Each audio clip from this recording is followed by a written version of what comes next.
বলেছিলাম না, এত অবহেলা করো না।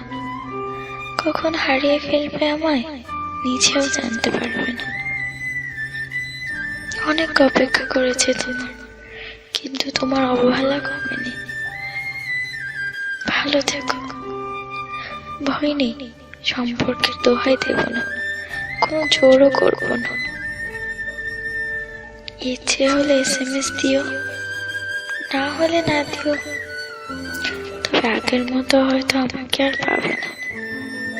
সবকিছু বাদ দিয়ে তোমায় নিয়েই ভাবতো, কিন্তু অবহেলার মাত্রা এত পরিমাণ হয়ে গেছে যে আমার অসীম ভালোবাসা হারিয়ে ফেললাম। ভালো থেকো, বেশি খারাপ লাগলেই চলে যেতে পারো, আটকে রাখবো না। অবশ্য এখন আমার থাকা আর না থাকাতে তোমার কিচ্ছু যায় আসে না।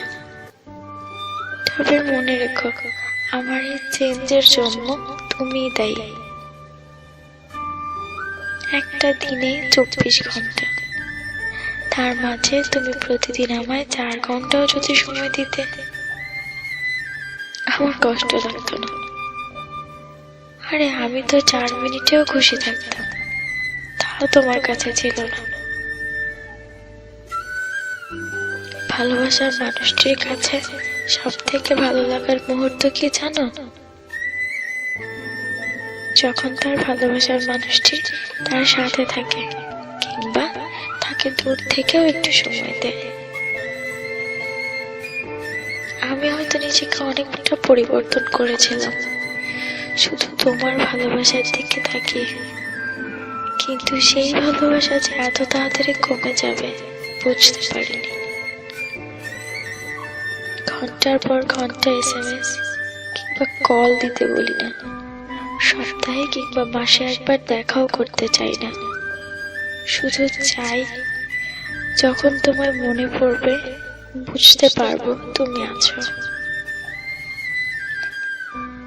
একটা কথা কি জানো, অবহেলার মাত্রাটা যখন বেড়ে যায় তখন ভালোবাসার ইচ্ছাটাও দিন দিন হারিয়ে যায়।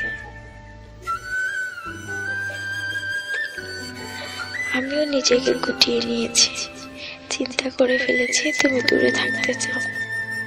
তবে আমি কেন জোর করব? তুমি আসার আগেও আমি একা ছিলাম, এখনো একা থাকতে পারবো। হয়তো মাঝে স্মৃতিগুলি একটু কষ্ট দিবে, এর বেশি কিছুই না। হয়তো অপেক্ষায় থাকবো, তুমিও একদিন বুঝতে পারবে ভালোবাসার মূল্য।